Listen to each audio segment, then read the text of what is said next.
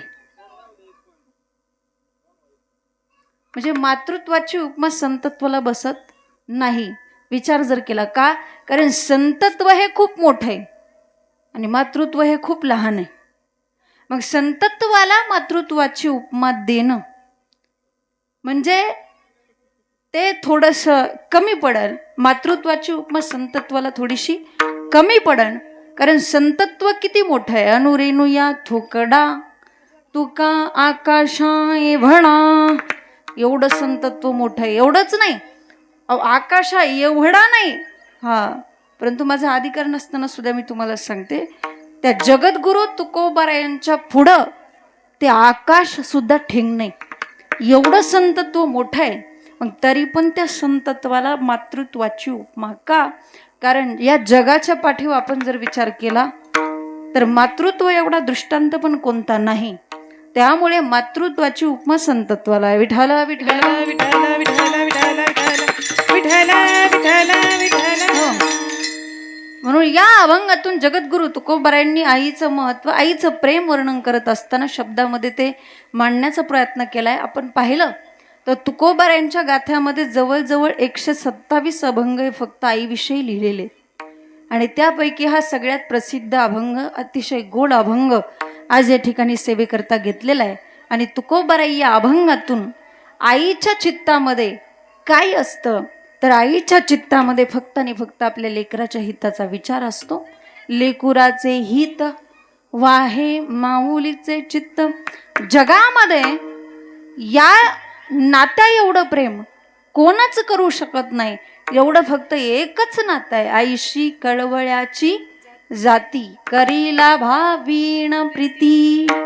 आणि महाराज सांगतात ती आई नेमकं आपल्या लेकरासाठी करते काय? पोटी भार वाहे त्याचे सर्वस्वही साहे. म्हणजे पोटामध्ये त्या लेकराचा 9 महिने 9 दिवस भार वाहते, त्या मुलाला जन्म देते. फक्त जन्म देत नाही तर तो मुलगा जोपर्यंत स्वतःच्या पायावरती उभा राहत नाही तोपर्यंत तिच्या चित्तामध्ये ज्या लेकराची चिंता असते त्याचे सर्वस्वही साहे.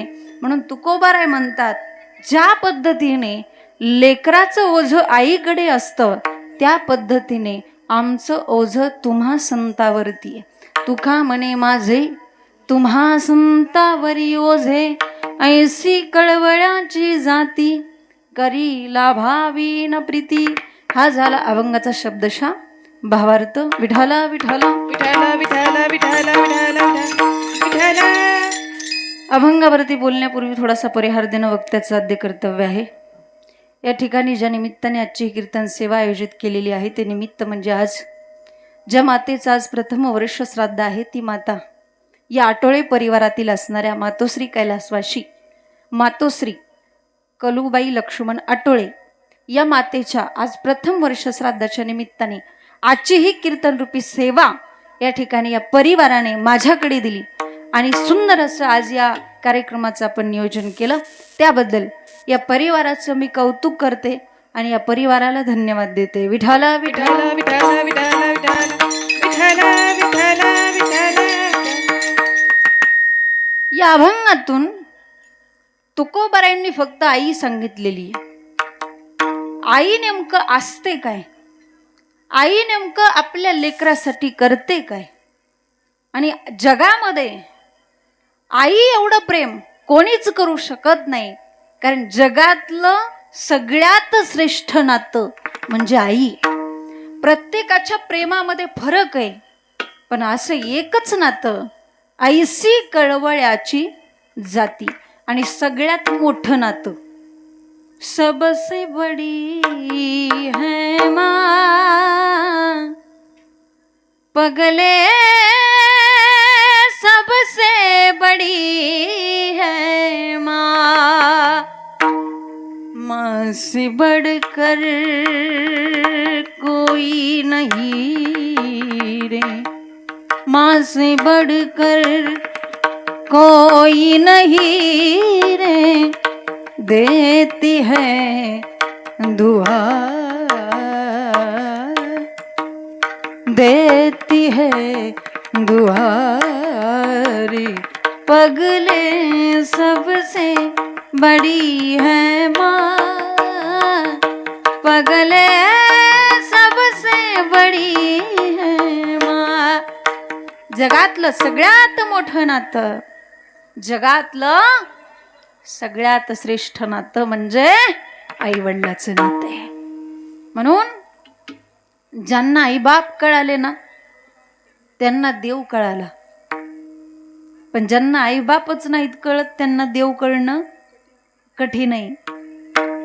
तुम्ही आई वडिलांना प्रसन्न करा, देव तुमच्या आपोआप प्रसन्न होईल. कदाचित देव प्रसन्न केल्यानंतर गेलेले आई बाप पुन्हा मिळतील का?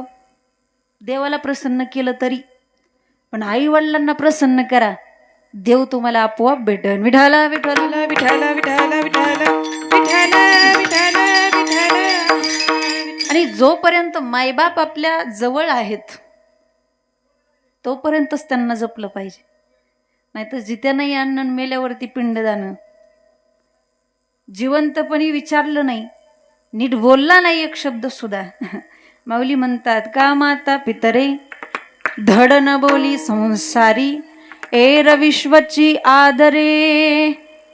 महाराज सांगतात माता पितरे, घरामध्ये त्या आईला नीट बोलत नाही, घरामध्ये त्या आईला एक शब्दही नीट बोलत नाही, मग त्या मुलाला सुपुत्र म्हणता येईल का? सुपुत्र कोणाला म्हणायचं? आपली संतांची जी परंपरा आहे ती कोणालाही सुपुत्र म्हणत नाही. आई वडिलांच्या इष्टिटीवर जगणारी जी काही भाडेकरू मुलं आहेत या जगामध्ये, अशा भाडेकरू सारखं जीवन जगणाऱ्या मुलाला सुपुत्र म्हणता येईल का? नाही नाही नाही, त्याला सुपुत्र म्हणता येणार नाही. अहो साधं स्वतःच्या बापाला अग्नी डाग द्यायला ज्याला वेळ नसेल त्या मुलाला सुपुत्र म्हणता येईल? अहो आई वडिलांच्या चरणावरती मस्तक टेकायला जर त्याला वेळ नसेल त्याला सुपुत्र म्हणता येईल का? नाही नाही नाही. म्हातारपणामध्ये गोड बोलणं हे टॉनिक असतं, पण हे टॉनिक जर एखादा मुलगा आपल्या आई वडिलांना देऊ शकत नसेल तर त्या मुलाला सुपुत्र म्हणता येणार नाही. म्हातारपणामध्ये गोड बोलायचं, म्हातारपणामध्ये सन्मानाची वागणूक द्यायची, आई वडिलाची दुसरी काही अपेक्षा नसते लेकराकडून. आणि जे मला असं बघायला मिळतं, जे मोठे मोठे शिकून झाले ना, डॉक्टर, इंजिनियर, वकील, अशाच लोकांच्या आई वडील वृद्धाश्रमात आहेत बरं का, शेतकऱ्याचे नाहीत. तुम्ही नीट बघा. म्हणून आई वडिलांना जपलं पाहिजे. आणि त्यांना जपण्यासाठी फार काय लागत नाही, ते तुमच्याकडे 1-2 लाख रुपये मागत नाही, उलट त्यांच्याच जीवावर तुम्ही जगता, एवढं लक्षात घ्या. ते तुमच्याकडे काही मागत नाही, फक्त म्हातारपणात 2 प्रेमाचे ना आपुलकीचे शब्द त्यांना बोलले पाहिजे. दिवसातून एकदा विचार आईला, आई तू बरी आहे का ग? एकदा विचार आपल्या वडिलांना, बाबा तुम्ही सकाळपासून जेवले का नाही? अहो त्या आई वडिलाचं पोट भरतो, बाकी त्यांना काही लागत नाही काही. आजकाल आपण एवढे व्यस्त झालो, आपल्याला आपल्या आई वडिलाशी बोलायला सुद्धा वेळ नाही. एवढं काय महत्वाची आहेत बाकीची कामं तुमच्या आई वडिलापेक्षा तुम्हाला? म्हणून एक गोष्ट लक्षात घ्या, एकदा का तुमचे माईबाप या मातीआड निघून गेले ना, कितीही आई आई करा आणि कितीही बाबा बाबा करा, माती आड गेलेले माईबाप तुम्हाला नंतर ह्या डोळ्यांना पाहायला सुद्धा मिळणार नाहीत. ते पाहायला मिळतील ते फक्त फोटोमध्ये. म्हणून माझी विनंती असेल, आज कलियुगामध्ये ज्याच्याकडे अजून पण त्यांचे आई वडील जिवंत आहेत तो जगातला सगळ्यात मोठा आणि जगातला सगळ्यात श्रीमंत माणूस आहे. कोणाला श्रीमंत म्हणायचं? ज्याच्याकडे आईबाप जिवंत आहेत. तुमच्याकडे किती संपत्ती असू द्या, किती इस्टेट असू द्या, तुमच्या इस्टेटीला काडीची किंमत नाही. तुमचा बंगला किती मोठा असू द्या, तुमच्या बंगल्याच्या ओट्यावर जर का तुमचा बाप बसलेला नसेल ना, तर त्या बंगल्याला शोभाच नाही हो.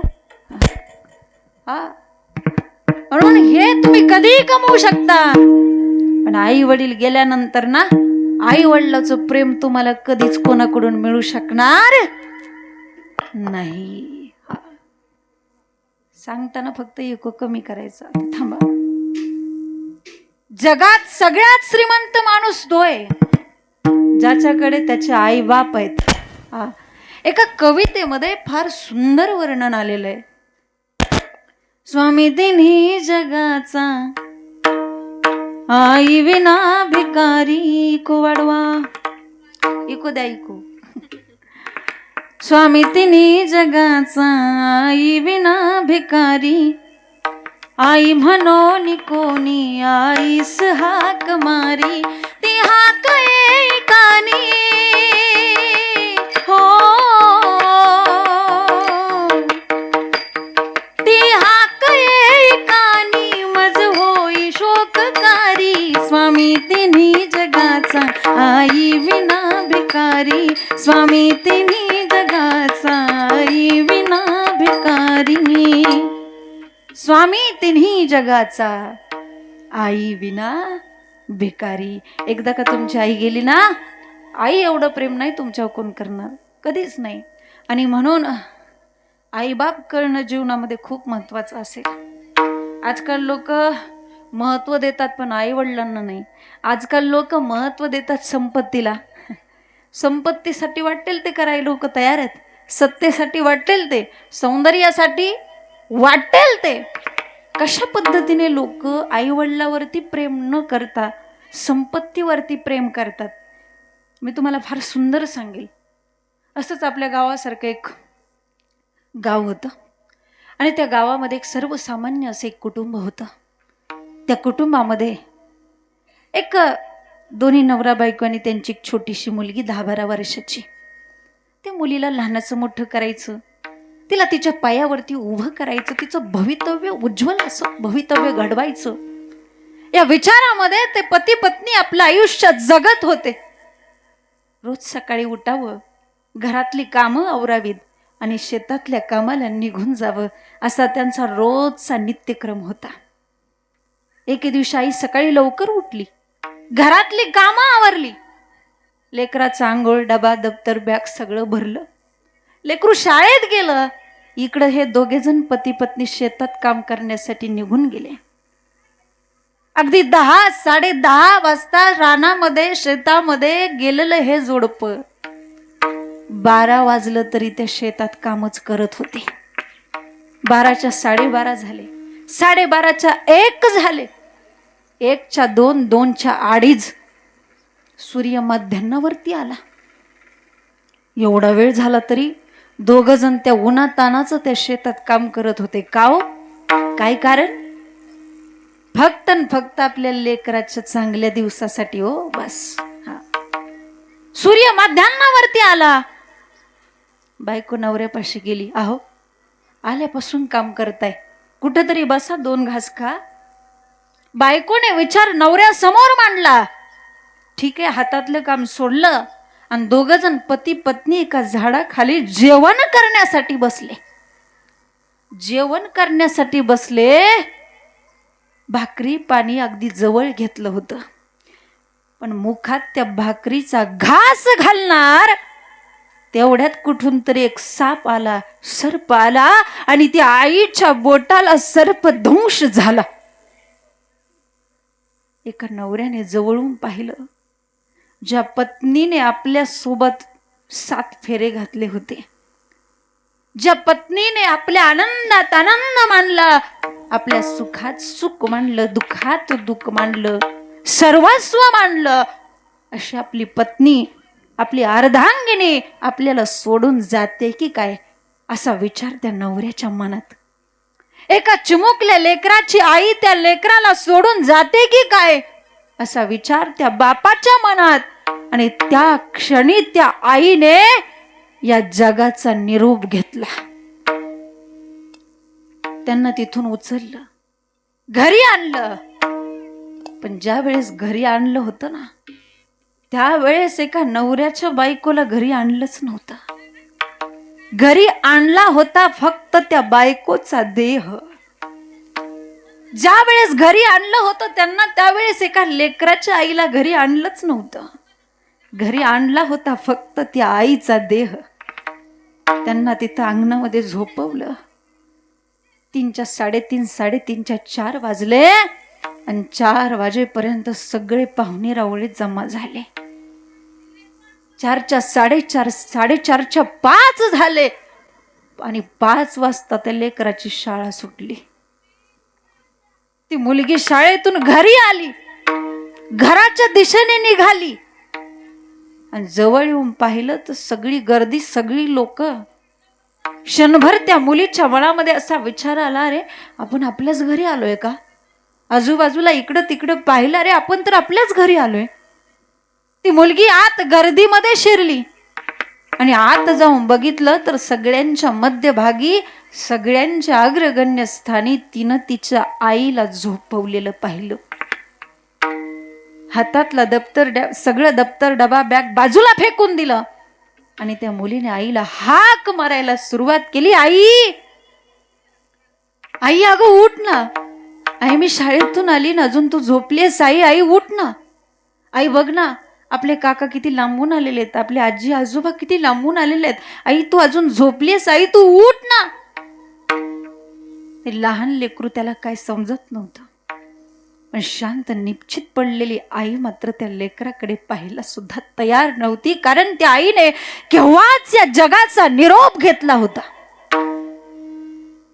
ती मुलगी आईच्या जवळ आली, आईचा हात हातात घेऊ लागली, आईच्या तोंडावरून हात फिरवू लागली. आई, आई माझ्याकडे बघ ना ग, आई माझ्याशी बोल ना. पण ती मुलगी मात्र असं म्हणत होती ना, आई मात्र शांत पडलेली होती. उशाला बसलेले तिचे बाबा, ज्यांच्या डोळ्यातून गळगळ अश्रूंच्या धारा येत आहेत, ते वडील उठले, त्या मुलीला असं जवळ घेतलं, कवटाळून सांगितलं, रे बाळा, आता इथून पुढं तुझी आई तुझ्याशी कधीच बोलू शकणार नाही बाळा, आणि ती माझ्याशी सुद्धा कधीच बोलू शकणार नाही, कारण तुझी आई देवाच्या घरी गेलेली. सत्य सांगून टाकलं. त्यांचा अंत्यविधी कार्यक्रम वगैरे सगळं आटोपलं आणि हळूहळू परिस्थिती बदलली. लहानपणीच कुणीतरी सांगितलं होतं की देव म्हणे वरती राहतो आकाशामध्ये, आणि हे मी प्रत्यक्षात अनुभवलं होतं.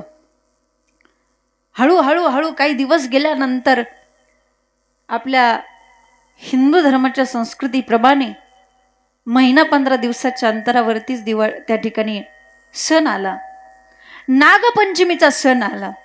आणि नागपंचमीच्या दिवशी प्रत्येकाच्या घरी पुरणपोळ्याचा स्वयंपाक होता. मुलांच्या अंगावरती नवीन कपडे होती.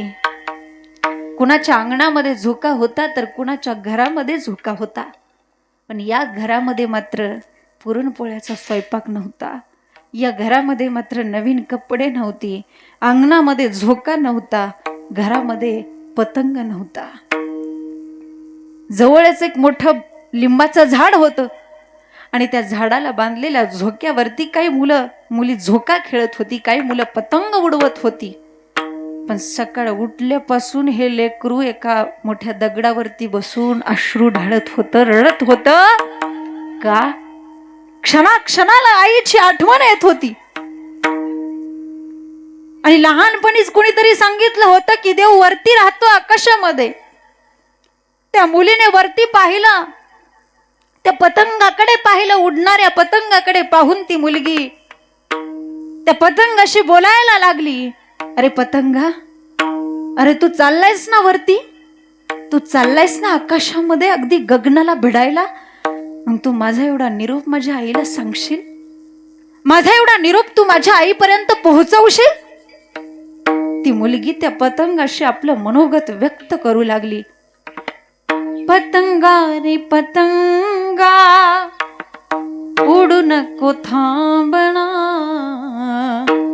पतंगा रे पतंगा उडू नको थांबना, पतंगा रे पतंगा उडू नको थांबना, पतंगा रे पतंगा उडू नको थांबना, पतंगा रे पतंगा उडू नको थांबना, पतंगा रे पतंगा उडू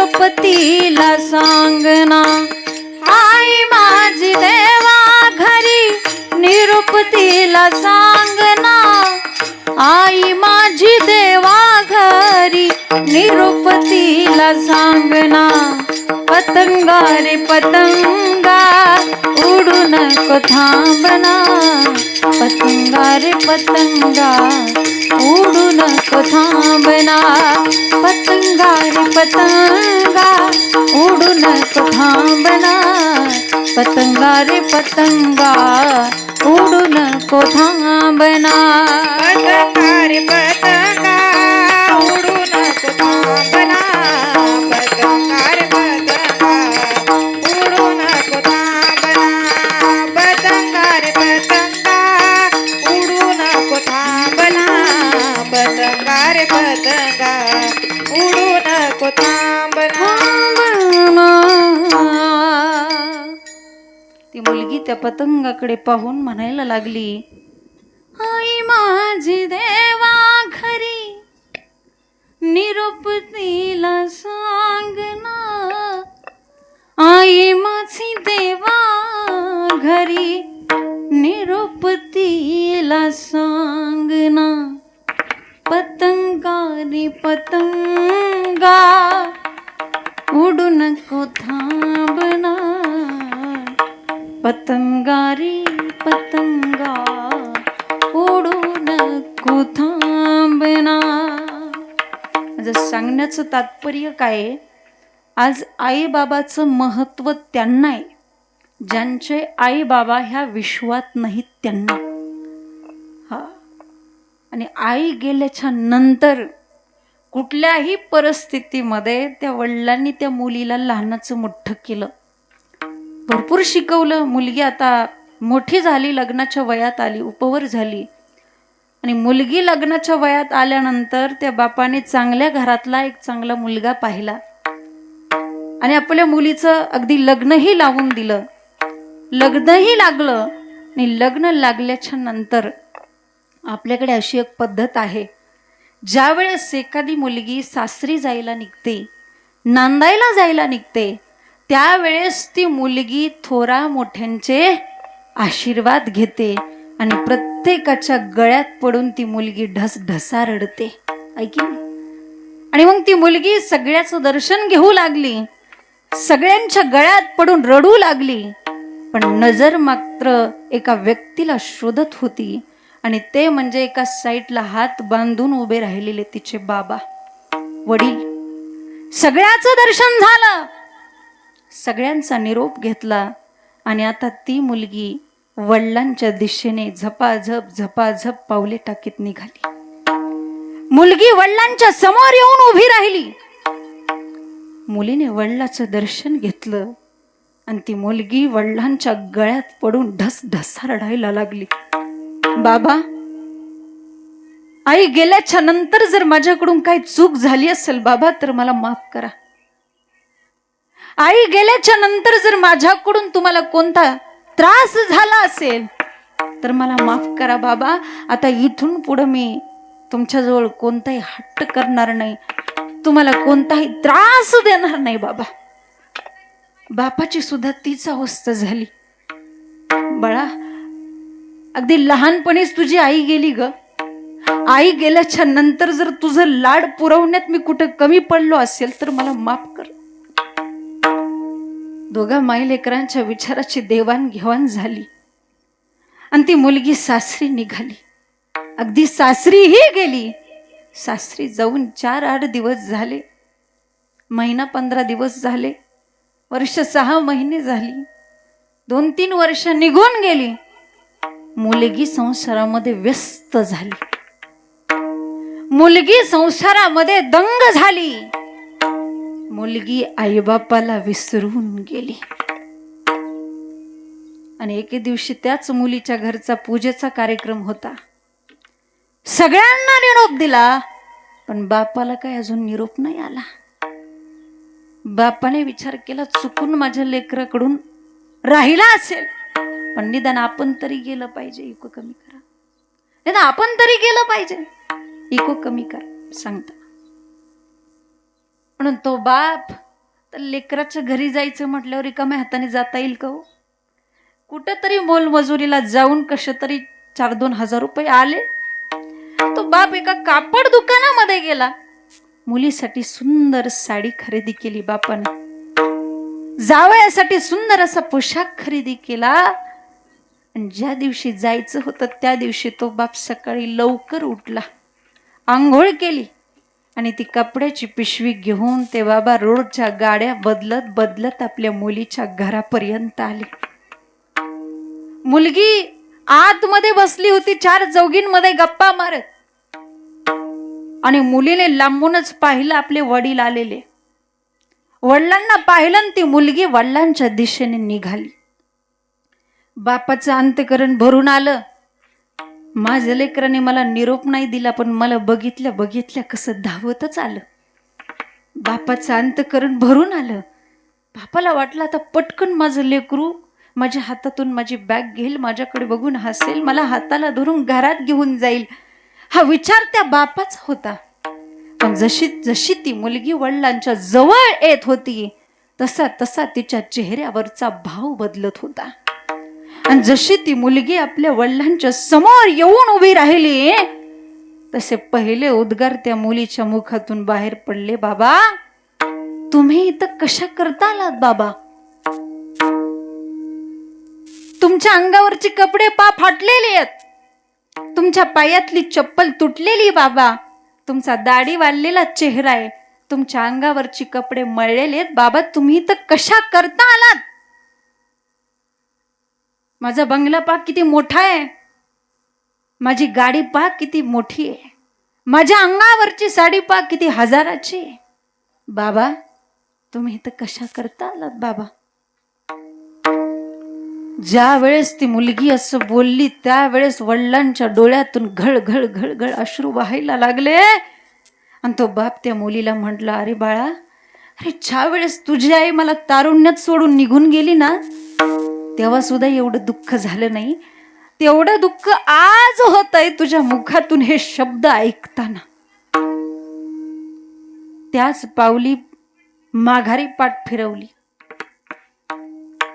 पण जाता जाता ते वडील त्या मुलीच्या मैत्रिणींना म्हणू लागले, ही तुमच्या समोर जी मुलगी उभी आहे ना ती खूप श्रीमंताची मुलगी आहे, मोठ्याची मुलगी आहे, आणि तिच्या वडिलांना इथं येण्यासाठी वेळ नाही भेटला म्हणून तिच्या वडिलांनी मला पाठवलंय, मी त्यांच्या घरातला काम करणारा गडी.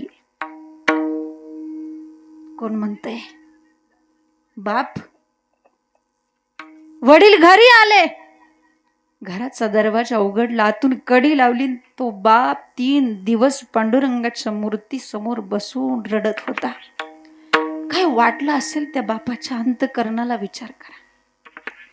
तरी पण तो बाप त्या पांडुरंगाच्या मूर्तीला हात जोडून विनंती करतोय, देवा आज माझं लेकरू खऱ्या अर्थाने चुकलेलं आहे, पण माझं लेकरू चुकलेलं असलं, माझ्या लेकराने माझा किती जरी अपमान केला तरी मला माझ्या मुलीचा अजिबात राग आलेला नाही. अहो तुम्ही किती तिरस्कार करा आई वडिलांचा, आई वडील तुमच्यावर प्रेमच करतात हो. आई वडील तुमच्यावरती प्रेम करतात, तुमचं नसलं तरीही. तो बाप त्या पांडुरंगाला विनंती करून म्हणू लागला की देवा माझी मुलगी चुकली असली तरी तिला माफ कर, कारण मला तिचा कसलाही राग आलेला नाही, कारण माझं लेकरू आज एवढं सुखात ऐश्वर्यात आनंदात नांदतंय, आणि याच्यापेक्षा दुसरं काय हवं असतं एखाद्या बापाला? प्रत्येक आई वडिलांना असं वाटतं आपल्या लेकराने सुखी आयुष्य जगावं, बाकी त्यांची काही अपेक्षा नसते. प्रत्येक वडिलांना वाटतं, प्रत्येक आईला वाटतं, रे आम्ही ज्या परिस्थितीतून गेलो, आम्ही जी दुःख पाहिली, आम्ही जे दिवस काढले, ते दिवस, त्या अडचणी, ती दुःख आपल्या लेकराच्या वाट्याला कधीच येऊ नये. म्हणून जे माईबाप रात्रंदिवस कष्ट करतात, शेवटी जाताना काय नेता येतं हो त्यांना? सगळं काही ते आपल्या लेकरासाठी सोडून जातात. म्हणजे ते फक्त न फक्त आपल्या लेकराच्या हिताचा विचार करतात. आणि म्हणून महाराज अभंगाच्या प्रथम चरणामध्ये लेकुराचे हित, लेकुराचे हित, लेकुराचे हित लेकुराचे हित लेकुराचे हित लेकुराचे हित लेकुराचे हित लेकुराचे हित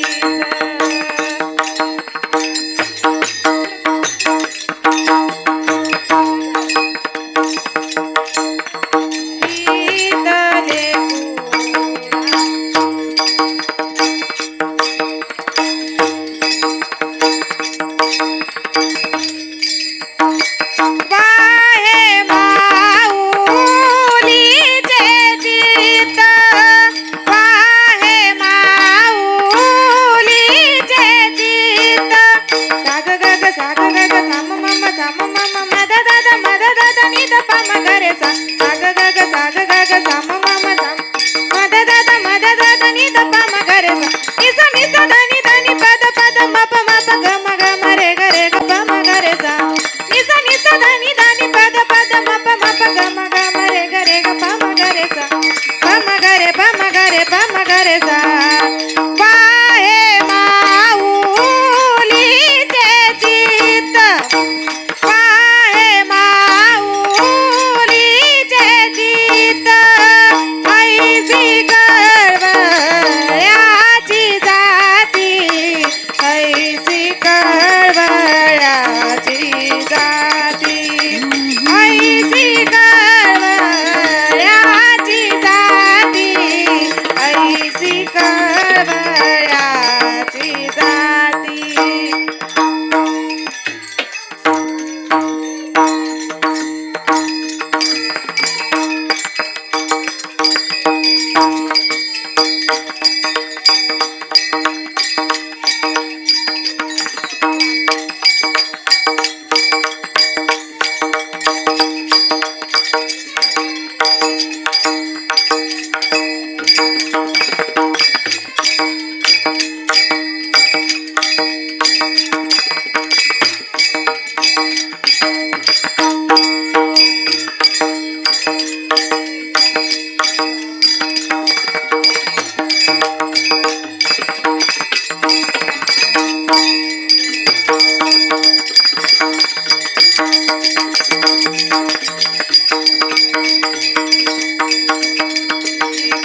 ऐसी कळवळ्याची जाती ऐसी कळवळ्याची जाती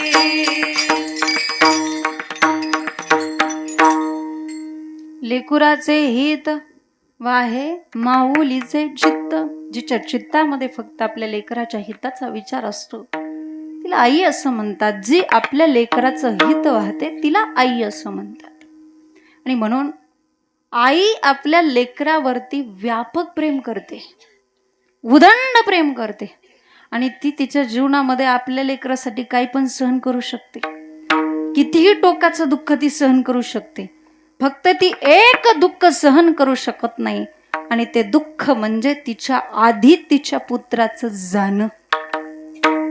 बाकी ती कोणतंही दुःख, कितीही टोकाचं दुःख सहन करेल.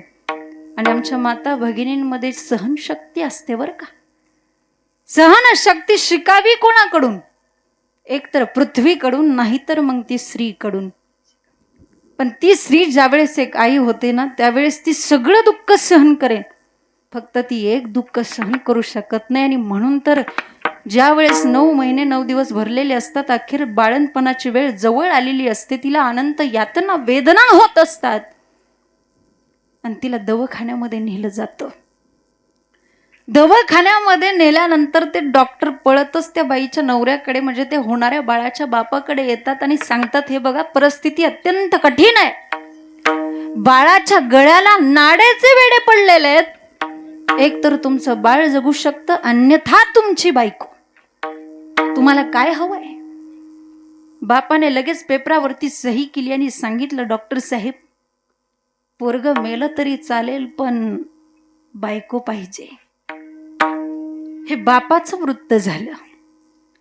पण ज्या वेळेस ते डॉक्टर त्या आईकडे येतात, जिला अनंत यातना वेदना होत असतात, आणि त्या आईला ते डॉक्टर विचारतात, हे बघा परिस्थिती अत्यंत कठीण आहे, एक तर तुम्ही जगू शकता, नाहीतर तुमचं बाळ. तुम्हाला काय हवंय?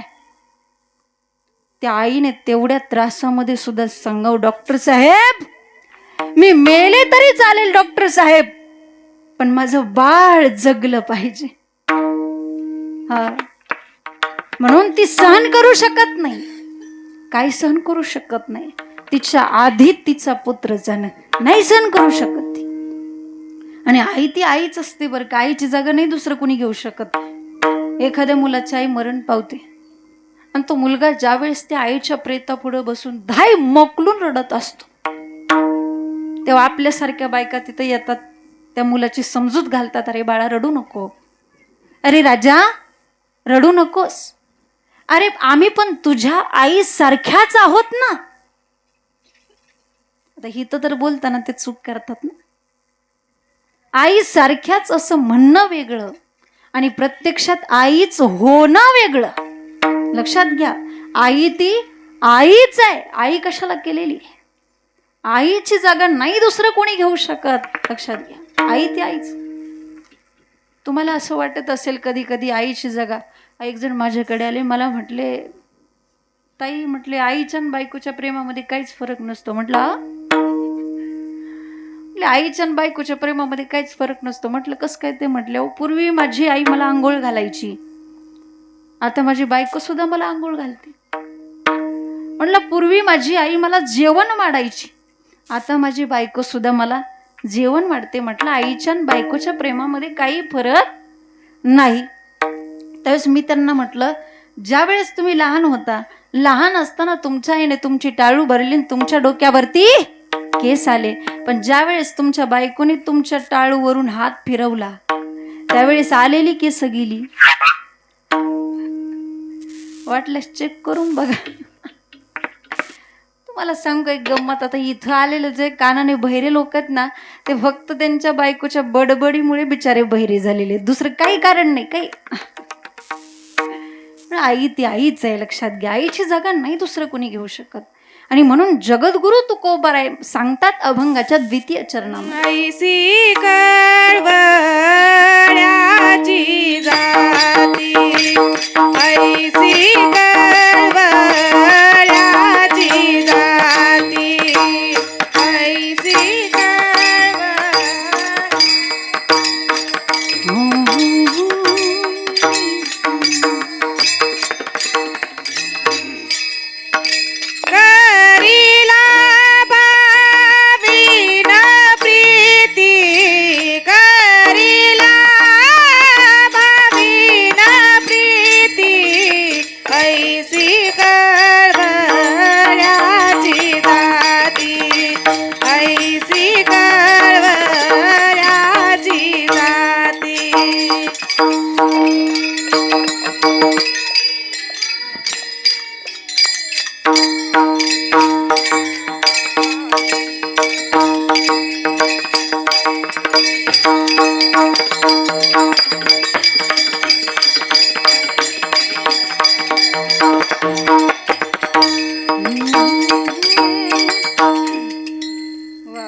मुलीसाठी एकदा टाळ्या वाजवू. दिसायला बी लहान आहे, आवाज बी लहानच आहे हो तिचा. थोडासा आवाज वाढवा ना तिचा थोडा. ती छोटा पॅकेट बडा धमाका आहे. अशी मुलं काय सगळेच नसतात, सगळ्यांना एवढ्या लवकर नाही येत, आहे की नाही? ते नैसर्गिक लागतं. लक्षात घ्या, अंगामध्ये नॅचरलीच लागतं ते. विठाला विठ्ठल विठ्ठल विठ्ठल विठ्ठल विठ्ठल विठ्ठल. ऐसी कळवळ्याची जाती, करी लाभावी न प्रीती. जिच्या प्रेमामध्ये कोणताही लोभ नाही, कोणताही स्वार्थ नाही, कोणतीही अपेक्षा नाही. अपेक्षा फक्त एकच आहे, माझ्या लेकराने खूप मोठं झालं पाहिजे, माझ्या लेकराने अधिकारी झालं पाहिजे, उच्च पदावरती गेलं पाहिजे. बस प्रत्येक आई वडिलांच्या आपल्या लेकराकडून फक्त एवढीच अपेक्षा असते, बाकी कोणतीही अपेक्षा नसते. आणि आईचं त्या लेकराचं नातं किती जवळचं आहे हो. किती जवळचं आहे. लेकराला ठेच जरी लागली तरी जिच्या डोळ्यात टचकन पाणी यावं, हे आई लेकराचं नातं आहे. जन्म दिला आईने मला उपकार हा मोठा झाला, जन्म दिला आईने मला, उपकार हा मोठा झाला. ठेच लागे माझ्या पायाला, पाणी येई तिच्या डोळ्याला, जन्म दिला आईने मला, उपकार हा मोठा झाला. जन्म दिला आईने मला, उपकार हा मोठा झाला. जन्म दिला, खूप मोठा उपकार झाला. ठेच लागे माझ्या पायाला, पण पाणी येई तिच्या डोळ्याला. हा, एवढं प्रेम नाही कुणी करू शकत. अरे, आई झाल्याशिवाय आईचं अंतकरण कळत नाही, त्यासाठी आईच व्हावं लागतं. महाभारतातला एक प्रसंग आहे, जेव्हा अभिमन्यूचं प्रेत त्या रणांगणावरती पडलेलं आहे, सुभद्रेने पाहिलं, पळतच गेली, धरलं त्याला, आपल्या मांडीवरती घेतलं, आपल्या साडीच्या पदराने त्याचा चेहरा पुसतीये, त्याच्या अंगामध्ये रुतलेली ती दगडं काढतीये, रडतीये. रडत असताना ते आपल्या मुलाचं गुणगान गातीये, माझ्या अभिमन्यू सारखा मुलगाच नाहीये, आता माझा पुत्र माझ्या डोळ्यांना परत पाहायला मिळणार नाही. अर्जुनाला म्हणते, हो बघा ना आपलं बाळ, आपल्या बाळाला वीर मरण आलं. रडतीये. आणि नेमकं त्या क्षणी भगवान श्रीकृष्ण तेथे आले. अशा वेळेला त्याला यावंच लागतं. निर्वाणी गोविंद असे मागे पुढे काहीच साकडे पडवणे दिये. भगवान श्रीकृष्ण म्हणजे सुभद्रेचे सख्खे भाऊ आहेत, आणि सुभद्रा ही भगवान श्रीकृष्णाची सख्खी बहीण. पुढे सरून बसतं का? थोडं पाठीमागं जरा गर्दी होती. पुढे या, उठून पुढे या डायरेक्ट. विठ्ठल विठ्ठल विठ्ठल विठ्ठल विठ्ठल विठ्ठल विठ्ठल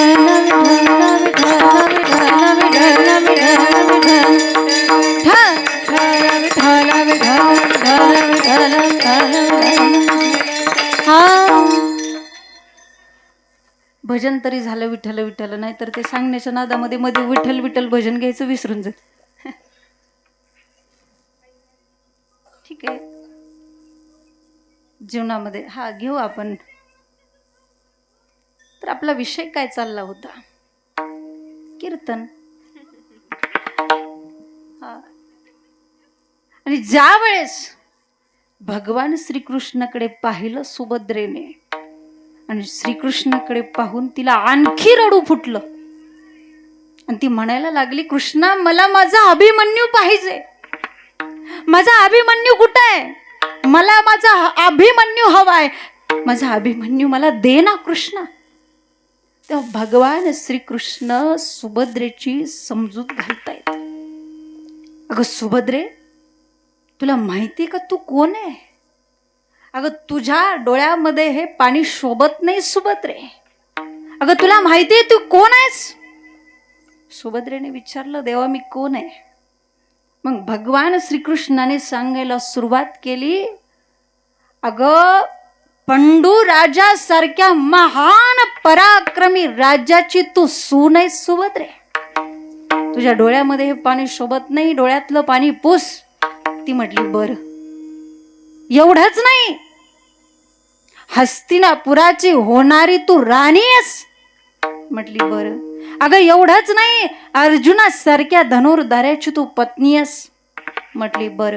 अगं एवढंच नाही सुभद्रे, कर्तुम अकर्तुम अन्यथा कर्तुम शक्ती ज्याच्याकडे, अशा अखिल कोट ब्रह्मांड नायक भगवान श्रीकृष्ण परमात्म्याची तू सख्खी बहीण आहेस. डोळ्यातलं पाणी पुस. तर असं म्हटल्यानंतर सुभद्रेला थोडंसं हसू आलं. पण पुन्हा प्रेताकडे पाहिलं आणि रडू फुटलं.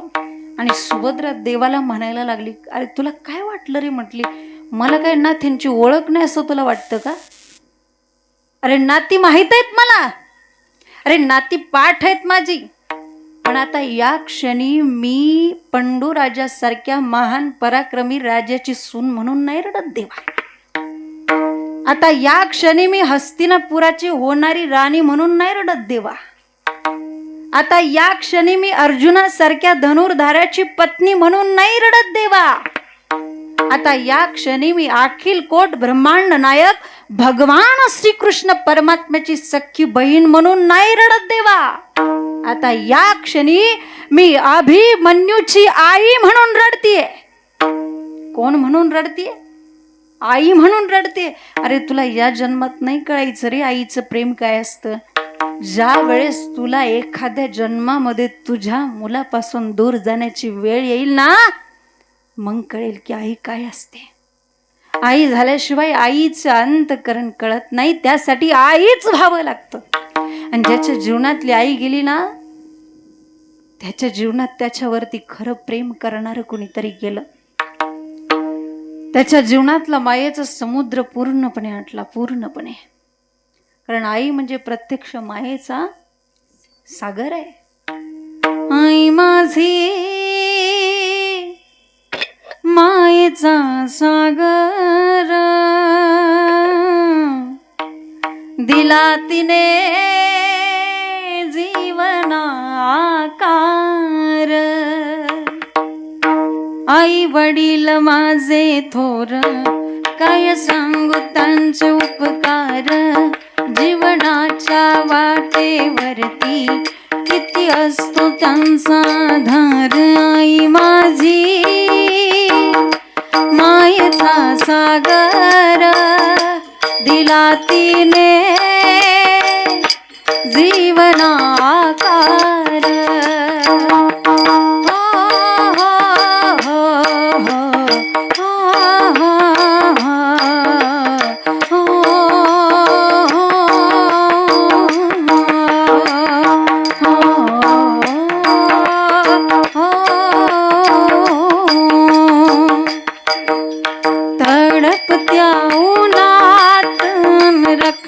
त्या रानात राहिलीस माझ्यासाठी तू ग कष्टाच्या घमात. कधी मिळे पोटभर चंद्राची कोर, शीतल तुझी छाया मला हवी जीवनभर. तुझ्या शीतल छायेमध्ये उभं आयुष्य जगेन. आई देवापाशी मी ग, आई तुलाच ग मागेन. आई माझी मायेचा सागर, दिला तिने जीवना आकार.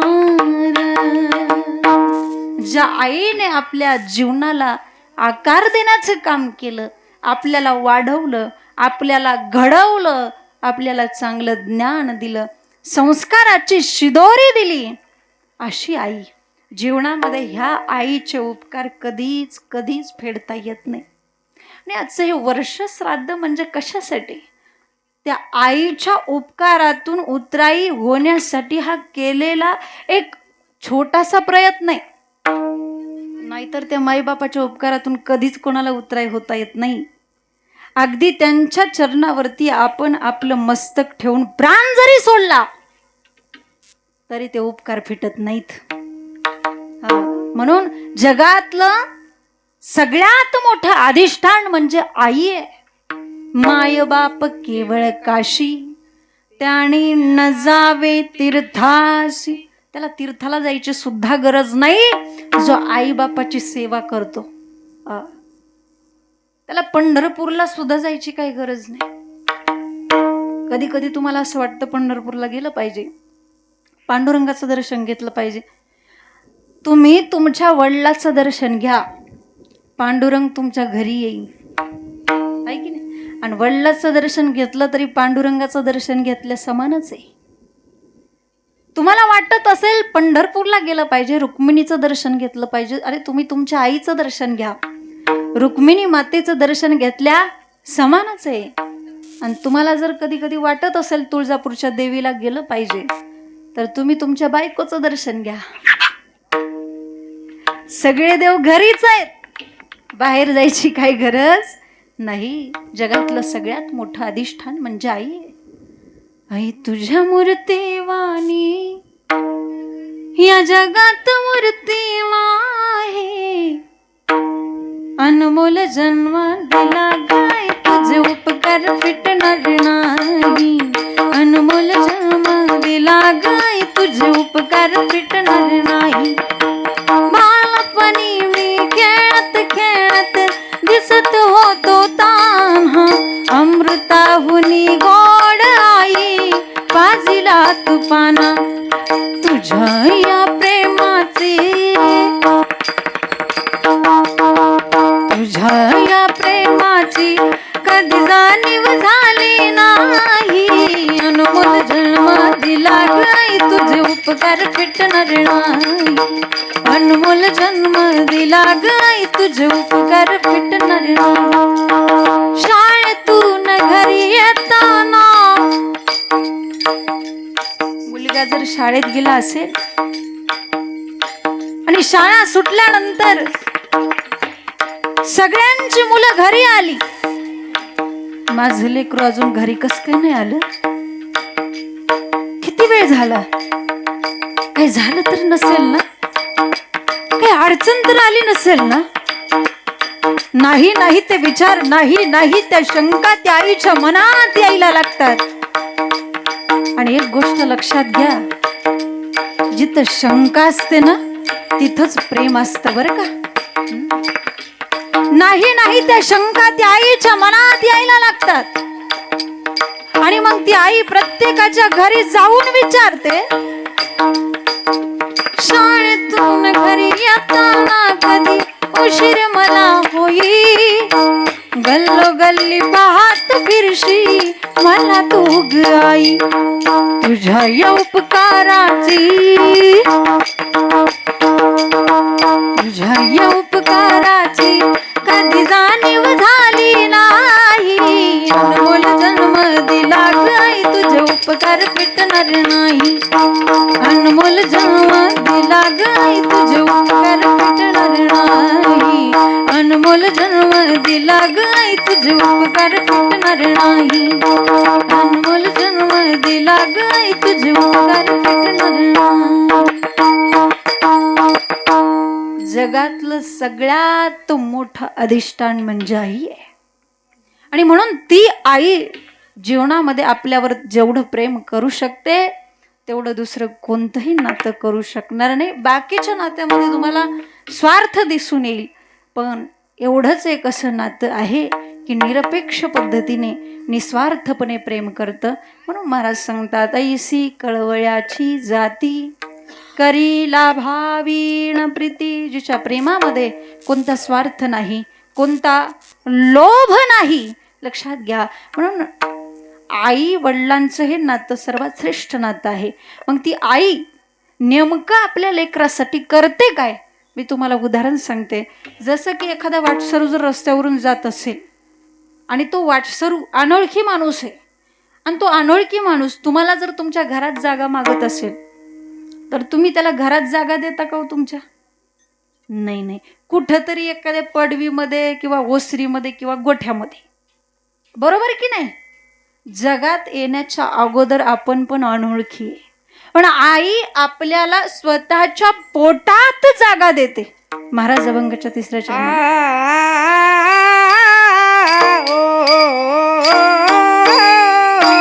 पोटी भारवा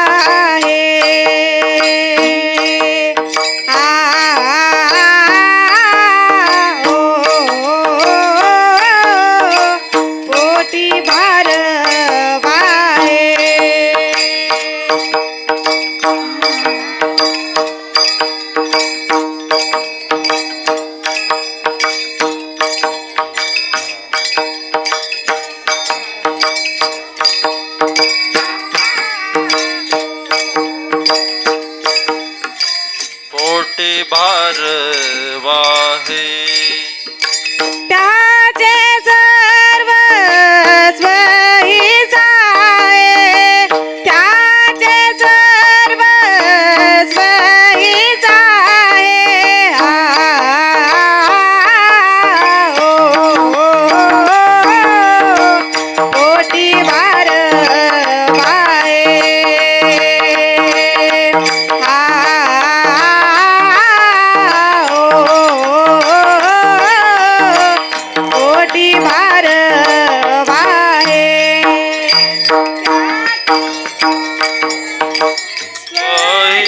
आहे त्याचे सर्व स्वहीस आहे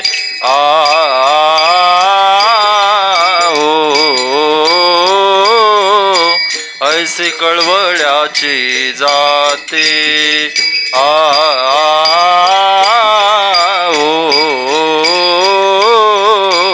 ऐसे कळवळ्याची जाते